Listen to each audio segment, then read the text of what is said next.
আল্লাতী হুয়া ফি বাইতিহা আন নাফসিহি ওয়া গাল্লাকাতিল আবওয়াবা ওয়া ক্বালাত হাইতা লাক। একটু ভালো করে শুনবেন ভাই, এখান থেকে আমাদের শিক্ষা নেওয়া লাগবে। হযরত ইউসুফ যে মহিলার বাড়িতে ছিলেন, আমরা অনেকেই শুনেছি সারা জীবন, কিন্তু এখান থেকে একটা শিক্ষা নেওয়া লাগবে, এইটা নিতে চাই না। এই মহিলা তাকে 7 তলা বিল্ডিং এর উপরে নিয়ে ধোঁকা দিয়ে বোকা বানিয়ে ফুসলিয়ে মিথ্যা কথার আশ্রয় নিয়ে 7টা দরজায় তালা লাগিয়ে নিজের সবগুলো পোশাক আশাক খুলে ইউসুফকে ডাক দিয়েছেন, অকলাত হাই তালাক, আসো আমার দিকে। হযরত ইউসুফ সঙ্গে সঙ্গে তার চেহারা এবং চক্ষুকে নিম্নগামী করলেন। 1 নম্বরের চক্ষু, 2 নম্বরের চেহারা, দুইটাই নিম্নগামী করে বললেন, ক্বালা মাআযাল্লাহ, আমি আল্লাহর সাহায্য চাই। ইন্নাহু রাব্বি আহসানা মাসওয়ায়া, এদিকে তাকান। ইন্নাহু রাব্বি, অবশ্যই আমি আমার রব।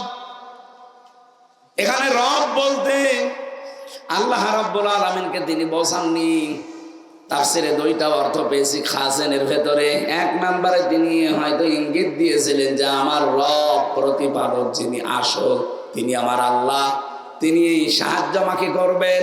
2 নম্বরে আমার রব বলতে এখানে বুঝিয়েছেন প্রতিপালক হিসাবে, লালন পালনকারী হিসাবে তার যে দায়িত্বশীল আজিজে মিসর, তাকে তিনি বোঝাতে চেয়েছেন, সুলাইখা আপনার স্বামী, আমার যিনি অভিভাবক, যার বাড়িতে আন্ডারে আমি আছি, তার কাছে থেকে তার রেখে যাওয়া আমানত তার স্ত্রীকে আমি এই জেনা ব্যভিচারের মাধ্যমে নষ্ট করব না, এটা সম্ভব না আমার দ্বারা। এখানে কারণ হিসাবে তিনি একটা উল্লেখ করলেন, ইন্নাহু লা ইউফলিহুস সালিমুন। এখানে যারা তাফসির পড়তে পারে বা আরবি গ্রামার বোঝে, হযরত ইউসুফ কিন্তু বলতে পারতেন ইন্নাহু লা ইউফলিহুজ জালিম, যে জালেমরা কখনো সফল হয় না। তিনি নিজের কথা বলতে গেলে জালেম বলতে পারতেন, যে আমি যেহেতু নিজে এই কাজে এখন লিপ্ত হব, জালেমরা কোনোদিন পৃথিবীতে সফল হয় না, হবেও না। কিন্তু জালিমন দিলেন কেন? এইটাই আমাদের জন্য হযরত ইউসুফ জালিমন দিয়ে বোঝাতে চেয়েছেন, সুলাইখা শুধু আমি না, আজকের এই দিন থেকে কিয়ামত পর্যন্ত কোন মানুষ যদি সত্যি তাই নফসের উপরে, সমাজের উপরে, জনগণের উপরে যেভাবেই হোক জুলুম করে, এই জালেমরা কোনোদিন সফল হচ্ছে না, হবেও না। বলেন নাউজুবিল্লাহ। ইউসুফ নবী নিজের দিকে শুধু ইঙ্গিত দেননি, জালিমন বহু বচন দিয়ে আমাদেরকেও এর ভেতরে এনেছেন। সুতরাং পৃথিবীর মানুষেরা যাদের জীবনে জুলুমের কোনো অভ্যাস আছে, নিজের ব্যক্তিগত জীবনে জুলুম করে অনেকে। জুলুম কাকে বলে? যেই জিনিস যেখানে রাখা দরকার ওইটা ওই জায়গায় না রেখে অন্য জায়গায় রাখার নাম জুলুম। কি কথা বুঝতেছেন? এই যে টুপিটা, এটা মাথায় রাখা, এটা আসল কাজ মাথায় রাখা, এটা যদি আমি পায়ের কাছে রেখে দেই, টুপির উপরে জুলুম। এ কথা বললেন? চটি আমার পায়ের নিচে আছে, এ স্যান্ডেল পায়ে থাকারই দরকার, ওইটা যদি এখন মাথায় নিয়ে ঘুরি, স্যান্ডেলের উপরে জুলুম। কথা বলা লাগবে ভাই। এই পৃথিবীতে সবচাইতে বড় জায়গা আমরা মনে করি বাংলাদেশের জন্য সংসদ ভবন, কারণ এখান থেকে কন্ট্রোল হয় বাংলাদেশ চলবে কেমন। কথা বলে না কেন? সুতরাং এই যে বড় জায়গা, আরে পৃথিবীতে সবচাইতে বড় কিতাব আমরা জানি কোরআন। 104 খানা সহিফার কিতাব দিয়ে আল্লাহ বড় কিতাবের নাম দিয়েছেন কি? আল কোরআন। এই কোরআনে কারিম থাকবে সবচাইতে বড় জায়গায়। সুতরাং সংসদে যতদিন কোরআন না যাবে ততদিন কোরআনের উপরে জুলুম হবে। আপনি চটি পায়ে দেওয়া দরকার, ওটা মাথায় রাখলে যেমন জুলুম হয়, কারণ ওইটা ওর জায়গা না।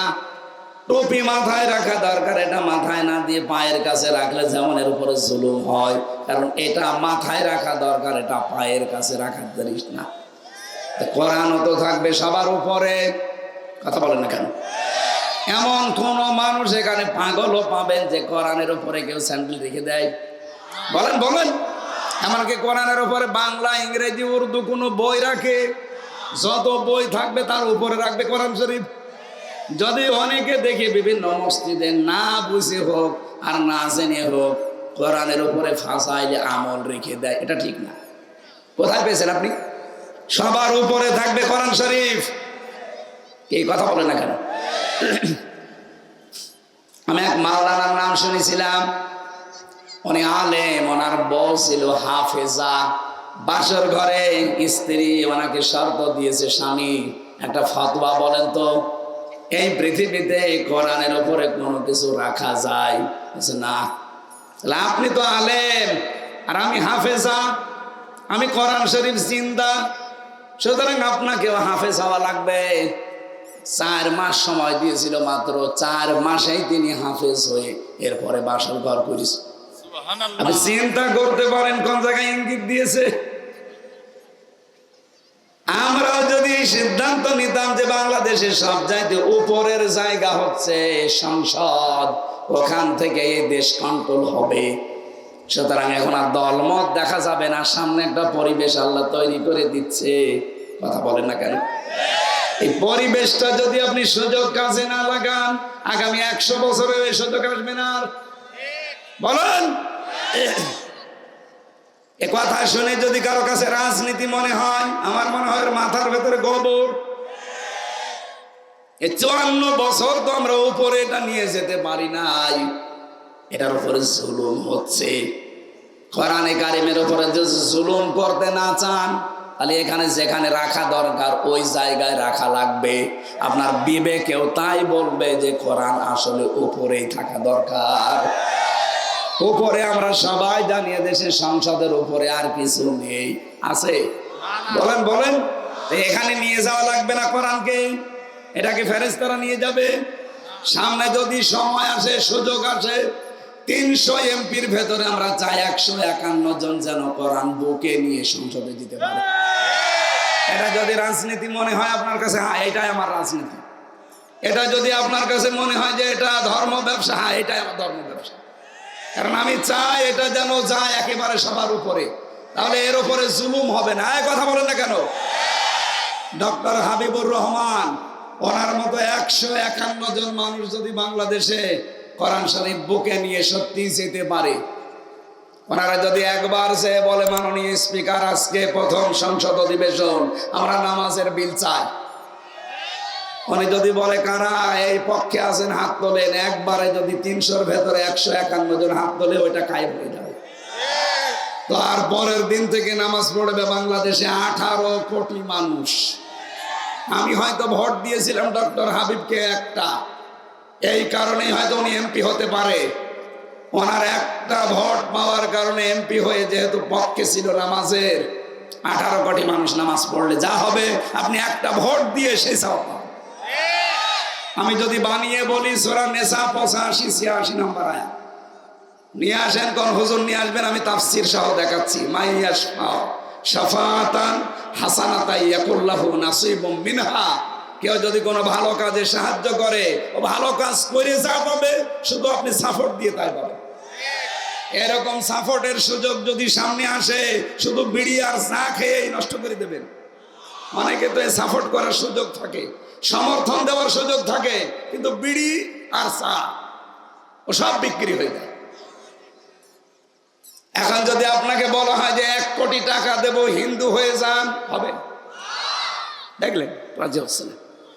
1 কোটি টাকা দিলে ওই হিন্দু হতে রাজি না, অথচ 1 প্যাকেট বিড়ি দিলে আর 1 কাপ চা দিলে ও ভোট পাল্টিয়ে দেয়। তো ওইটাও তো ইমান বিক্রি, ওটা ইমান বিক্রি না? জালেমরা যেহেতু সফল হচ্ছে না, হবে না, এটা কি আমার বানানো না কোরআনের? এটা তো দুনিয়ার বিষয় গেল, আখিরাতে আরো কঠিন। ইন্নামাস সাবিলু আলাল্লাযিনা ইয়াজলিমুনান নাস, আল্লাহ বলেন যারা জালেম আমি নিজে তাদের বিরুদ্ধে মামলা দায়ের করব। বলেন নাউজুবিল্লাহ। হযরত ইউসুফ আলাইহিস সালামের যে ঘটনাটা আমি তুলেছিলাম শিক্ষা দেওয়ার জন্য, এবার সেই শব্দটা সামনে এসেছে। হযরত ইউসুফ নবী আল্লাহর কাছে তিনি সাহায্য চাইলেন মনে মনে, কারণ চরিত্রের এই মহা দুর্যোগ চলছে। আরে ভাই, আমাদের মতো যৌবন ওনার না। এই দেশে আমরা যারা পুরুষ মানুষ আছি, আমার মনে হয় এখনো বহু পুরুষ এমন আছে ইন্ডিয়া হারবার আর কলকাতা হারবাল ছাড়া চলতে পারে না। এরকম নেই? ইউসুফ নবীর কি যৌবন এরকম ছিল? আমির হামজার 100 আমির হামজা যৌবন চা, ইউসুফ নবীর একাই তাই ছিল। কি কথা বলেন এখানে? মুহাম্মদ রাসূলুল্লাহ বলেন, তোমাদের 100 হামজার ভেতরে যে শক্তি আছে, আমি মুহাম্মদ রাসূলুল্লাহ এক হাতের ভেতরে সেই শক্তি আছে। নবীদের শক্তি, তাদের যৌবন কত অটুট, কত মজবুত। এইরকম নবী একেবারে সুযোগ হাতের নাগালে। তাও যেমন তেমন উল্টা পাল্টা কালো ধলা মহিলা না। বিশ্বের সুন্দরীর ভেতরে যারা 1, 2, 3, 4 ভেতরে, তার ভেতরে জুলাইখা 2 নাম্বার। আমি তাফসিরে ফি জিলালিল কোরআনে পড়েছি, 4 জন মহিলার চেহারাকে আল্লাহ সবচাইতে বেশি সুন্দর করে বানিয়েছিলেন। 1 নাম্বারে আল্লাহ নিজের হাতে কাটিং করে বানিয়েছেন হযরত হাওয়াকে। আদম আলাইহিস সালামের বাম পাজরের হাড় বের করে নিয়ে যে সুন্দর কাটিং করেছিলেন, ওইটা হাওয়া আলাইহিস সালামের। এত সুন্দর মানুষ দুনিয়ায় আসে নাই, কিয়ামতের আগে আর আসবেও না। 2 নম্বরে চেহারার কাটিং সবচাইতে সুন্দর ছিল হযরত জুলাইখার। সেই মহিলা এখন পুরা উলঙ্গ প্রায় দাঁড়িয়ে আছে একজন যুবক মানুষের সামনে। 7টা দরজায় তালা লাগানো। ইউসুফ নবীর ভেতরেও কিন্তু আকাঙ্ক্ষা চলে এসেছিল, কারণ তিনিও মানুষ। এই জন্য আল্লাহ পরের আয়াতে দিয়েছেন, ওয়ালাকাদ হাম্মাত বিহি ওয়া হাম্মা বিহা। জুলাইখা যেমন সব কাপড় চোপড় খুলে জেনা করার জন্য রাজি, ইউসুফ নবীও রাজি। হ্যাঁ, এই না মানে? আরে ভাই, বাংলা অর্থ তো এটাই হয়। ওয়ালাকাদ হাম্মাত বিহি ওয়া হাম্মা বিহা। জুলাইখা যেমন রাজি, ইউসুফও রাজি, কারণ তার ভেতরেও তো মানবীয় গুণ আছে। তিনি তার ফেরেশতা ছিলেন না। কি ফেরেশতা ছিলেন? তিনি নূরের তৈরিও ছিলেন না। তিনি তো মানুষ, আর মানুষের ভেতরে এটা থাকবে স্বাভাবিক। তাম দুনিয়ার 7টা জিনিসের প্রতি আল্লাহ মানুষের ভালোবাসা আকাঙ্ক্ষা তৈরি করে দিয়েছেন। তার ভেতরে 1 নম্বরে মহিলা। মেয়েদেরকে আল্লাহ এমন ভাবে বানিয়েছেন, তাদের দেখলেই পুরুষের আসক্তি, আশঙ্কা, এরপরে ভালোবাসা, লোভনীয়, এগুলো তৈরি হবে। এটা স্বাভাবিক। ইউসুফ নবী যেহেতু মানুষ ছিলেন, তার ভেতরেও তৈরি হয়েছিল। এই জন্য আল্লাহ দিয়েছেন হাম্মাত বিহি ওয়া হাম্মা বিহা। জুলাইখা তো আগে রাজি, ইউসুফ নবীও রাজি হয়ে গিয়েছিলেন। লাউলা রব রহানা রব্বি, যদি তার রব তাকে কিছু দলিল না দেখাতেন। কি দলিল দেখিয়েছেন? তাফসিরে জালালাইনের ভেতরে 2টা দলিলের নাম আমি পেয়েছি। এই যে বুরহানা রব্বি, তার রব তাকে প্রথম দলিল দেখিয়েছেন। জান্নাত থেকে একটা চিরকুট পাঠিয়েছিলেন জিবরাইলকে দিয়ে, আমি তোমার মালিক আল্লাহ পাক বলছি, তুমি কিন্তু জিনা করতে পারো না হে ইউসুফ। 2 নম্বরে তার বাবা ইয়াকুব আলাইহিস সালাম একেবারে সরাসরি ঘরে এসে হাজির। ও ইউসুফ, আমি তোমার বাবা বলছি, তুমি কিন্তু জিনা করতে পারো না। ইউসুফ নবী এই 2টা দলিল দেখার পর সঙ্গে সঙ্গে তার মনের পরিবর্তন অলরেডি হয়ে গেছে। ডাক দিয়ে বলে, মালিক, তুমি আমাকে সেই কুয়া থেকে বাঁচিয়েছিলে ভাইদের ষড়যন্ত্রের, তখন তো আমার জীবন বেঁচে গেছে। কিন্তু আজকে যে মহা কুয়ায় পড়ে আছি, এখানে আমার ঈমান নিয়ে টানাটানি। রব্বুল আলামিন, আমি তোমার সাহায্য চাই, আমার ঈমানটা যেন ধ্বংস হয়ে না যায়। আল্লাহ পাক বলেন, এই 2টা দলিল দেখার সঙ্গে সঙ্গে তিনি দৌড় দিয়েছেন। একটা মনের জোরে, আর একটা আমি আল্লাহর উপরে তাওয়াক্কুল করে। আবার শোনেন, যদি এরকম কোন পরিস্থিতি আমাদের ওই ইউসুফ নবীর মতো তৈরি হয়, একদিকে মনের জোর আর একদিকে আল্লাহর উপরে তাওয়াক্কুল করে যদি একটু নড়াচড়া করতে পারি। উনি শুধু সামনের দিকে পা বাড়িয়েছিলেন। তাফসিরে জালালাইনে মুফাসসির বলেন উনি একেবারে জুলাইখার সামনে থেকে 1 পা 2 পা করে 7টা দরজা তো তালা লাগানো, প্রথম দরজায় যাবার পরে দেখে না দরজা খোলে না। উনি দাঁড়িয়ে আছেন, জুলাইখা মনে মনে হাসতেছে যে পাগল হয়ে গেছে, প্রথম দরজায় দাঁড়ানো অথচ 7টা দরজায় তালা লাগানো, চাবি তো আমার হাতে, ও দৌড় দিয়ে করবে কি? হযরতে জিবরাইল ওনাকে ইঙ্গিত দিয়েছেন যে একটু সামনের দিকে যান, বাকি যা করার কে করবে? আরো জোরে বলেন। রব্বুল আলামিন সূরা তালাকের 3 নম্বর আয়াতের তাফসীরে আমি পেয়েছি, ওমাইয়াত্তাকিল্লাহা ইয়াজআল লাহু মাখরাজা। কোন মানুষ যদি তাকওয়া অবলম্বন করতে পারে, তার দুনিয়ায় যে 27টা উপকার হয়, তার পয়লা নাম্বার উপকার শরীরের এই যে কোষগুলো থেকে আল্লাহ তাকে মুক্ত করে। 2 নাম্বার উপকার, এই মানুষটাকে আমার আল্লাহ বিপদে পড়লে এমন জায়গা থেকে সাহায্য করে যার ধারণাও তার ছিল না। ইউসুফ নবী কোনোদিন ধারণাও করেন নাই যে 7টা দরজা আমার জন্য উন্মুক্ত হয়ে যাবে। তিনি শুধু আল্লাহর উপরে তাওয়াক্কুল করে নিজের যৌবনকে হেফাজতের জন্য আল্লাহর ভয়ে সামনের দিকে গিয়েছেন। সামনে যাবার পরে সাহায্য পেয়েছেন না তা না, দাঁড়িয়েছিলেন। জুলাইখা যখন ধরতে গেছে তখন তিনি মনের জোরে আর আল্লাহর উপরে তাওয়াক্কুল করে যখন সামনে দরজায় হাত দিয়েছেন, এই যে হাতটা দিতে দেরি, এবার আর দরজা খুলতে দেরি হয়নি। আমাদের চরিত্রের মহা দুর্যোগ সামনে আসবে মাঝে মাঝে। এমন কোন জায়গা, এমন কোন পরিস্থিতি যদি তৈরি হয়, আরে রোজার শিক্ষা তাকওয়া এইটা যদি আমরা সামনের 11 মাস সত্যি পূরণ করতে পারি, বিপদে পড়েন, অসুখে পড়েন, মুসিবতে পড়েন, এমন জায়গা থেকে আল্লাহ একটা সাহায্য পাঠিয়ে দেবে যার ধারণাও আপনি কোনোদিন করেননি। ইউসুফ নবীকে যে আল্লাহ সাহায্য করেছিলেন, ওই আল্লাহ এখন নেই। কথা বলেন নেই।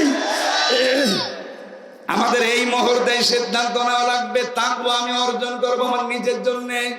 ফামান তাতাওয়া খায়রান ফাহুয়া খায়রুল্লাহ। আপনি যদি সত্যি কোনো ভালো কাজ আঞ্জাম দেন, এটা আল্লাহর কোনো উপকার নেই, আপনার নিজের উপকারের জন্য। তাকওয়া অবলম্বন করব রোজার দ্বারা, এটা কি আল্লাহর উপকারের জন্য না আমার নিজের? সুতরাং এখন থেকে সিদ্ধান্ত নিয়ে নেন, রোজা আমি এমন ভাবে রাখছি, ক্ষুধার যন্ত্রণায় মরে গেল আমি খাবার খেতে পারি না, এইটা যেন বাকি 11 মাস আমার জীবনে থাকে। কেউ না দেখলে দেখে কে? আরো জোরে বলেন। হযরত ইউসুফকে যেমন আল্লাহ ওই ময়দানে সাহায্য করে বাঁচিয়ে দিয়েছিলেন, পরবর্তীতে আরো যে কাহিনীগুলো আছে আমার শিক্ষা দেওয়ার বিষয় এখানে এইটা ছিল যে বিপদে পড়লে যদি তাকওয়া থাকে, আমার আল্লাহ বিপদ থেকে একটা ওসিলা দিয়ে বাঁচিয়ে দেয়। আমাদের সামনেও বিপদ দুনিয়া এবং আখিরাতে আছে না নেই? দুনিয়ার বিপদ আল্লাহ বাঁচাবে, সবচাইতে ভয়ঙ্কর বিপদ যেহেতু আখিরাতে, কিয়ামতে তাকওয়ার দ্বারা হাজারো লক্ষ মানুষকে আমার আল্লাহ কঠিন বিপদ থেকে শুধু বাঁচাবেই না, জান্নাত তার নিকটবর্তী করে দেবে। কোরআনে কারীম জানিয়ে দেওয়া ওসিলি ফাতিল জান্নাতুল মুত্তাকিনা গায়রা বাঈদ। সূরা কফের ভেতরে আছে, কোন মানুষ যদি সত্যি মুত্তাকি হতে পারে, তাকওয়া অবলম্বন করে, রব্বুল আলামিন জানিয়েছেন ওই মানুষকে আমি আল্লাহ জান্নাত যাওয়া লাগবে না, জান্নাতকে ওর নিকটবর্তী করে দেব। এই জন্য আমরা রমজান পেয়েছি, হেলায় খেলায় নষ্ট করতে চাই না। আজকে থেকে এমন ট্রেনিং শুরু করব, 1 মাস, 1 মাসের ট্রেনিং যেন আল্লাহ পাক আমাদেরকে 11 মাস মুত্তাকি হয়ে চলার তৌফিক দেন। বলেন আমিন। রোজা রাখার দ্বারা আর একটা উপকারের কথা বলছি। পৃথিবীর এমন কোন দুর্গন্ধ নেই যে আপনার কাছে ভালো লাগবে, এমন কোন দুর্গন্ধ নেই। যে কোনো দুর্গন্ধ আপনার কাছে অসহ্য লাগার কথা। কথা বলেন না কেন?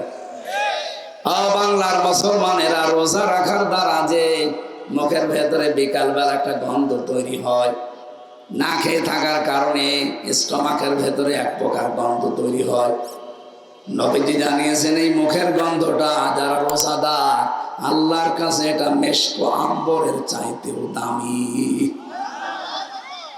এটা এতিমখানার মাহফিল দিয়েছেন আপনারা, এতিমখানার উদ্যোগে যারা এতিমদের দায়িত্বে আছেন, কখনো নিজেদেরকে ছোট মনে করবেন না, হীনমন্যতায় ভুগবেন না, অনেক দামি কাজ করছে।